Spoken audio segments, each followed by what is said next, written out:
What can Winston Churchill's books teach us about life, leadership and success? Today I'm going to share with you the key lessons that I learned from reading Churchill and that might help you on your journey.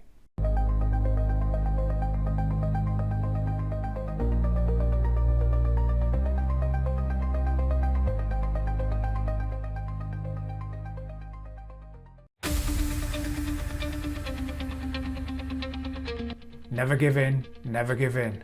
Never, never, never. Nevering nothing, great or small, large or petty. Never give in except to convictions of honour and good sense. All successful people go through trials and tribulations on their way to their goal. The goals are varied, but they have one thing in common, is they never give up.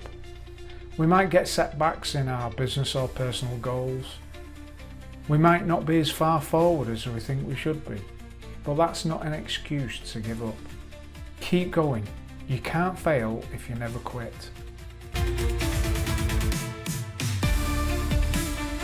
I was struck by reading Churchill's Second World War account by how much work he managed to squeeze into 24 hours.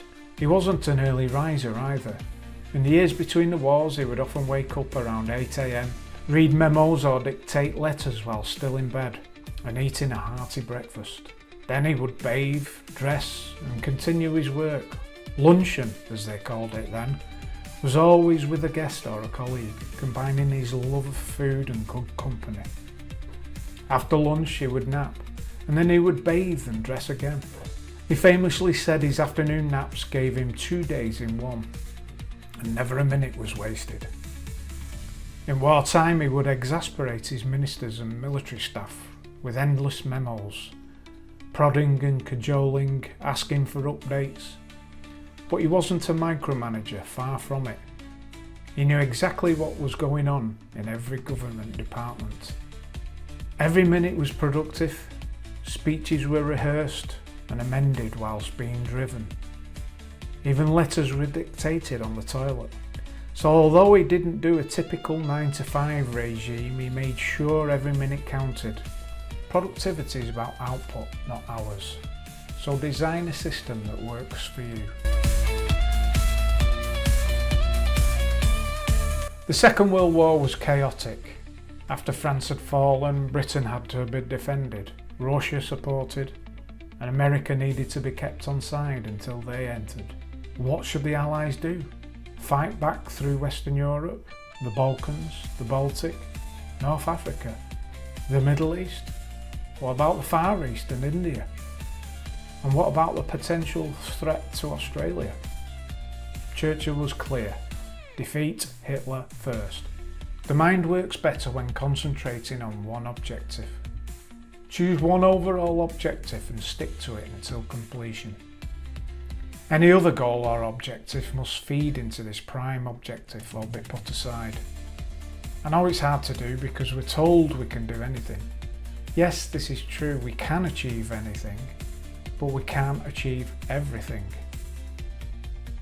So pick one goal and let everything else feed into it. And then make this goal your life, make it a part of you, your identity, and don't get sidetracked.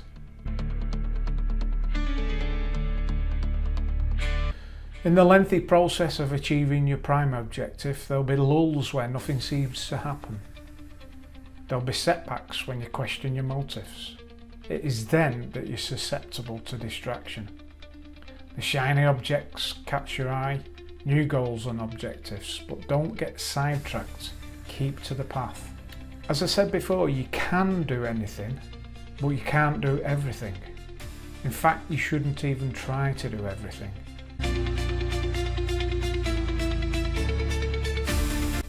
Teamwork is so important in any field. Churchill, like many leaders, delegated. His generals and staff officers were given specific objectives and general recommendations around how an operation should be undertaken. They were told how an operation would benefit their overall objective, and it was then up to the general how to achieve the outcome. It is only if an officer deviated from the objective that specific orders were given.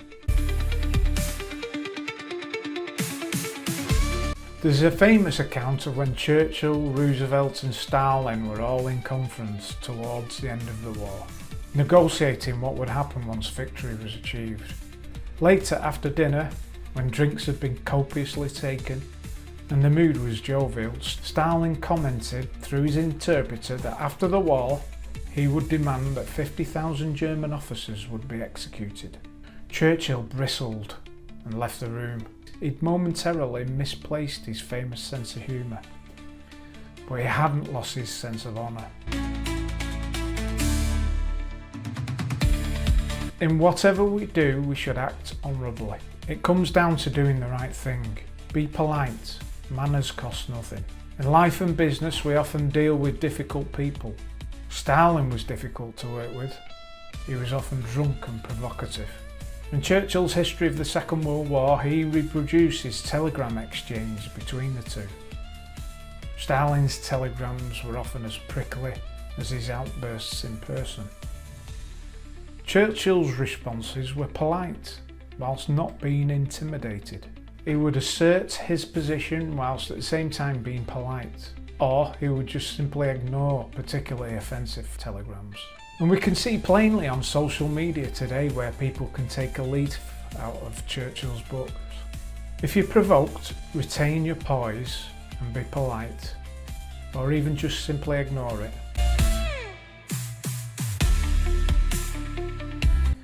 So the best productivity hack I know is to take action and do your best.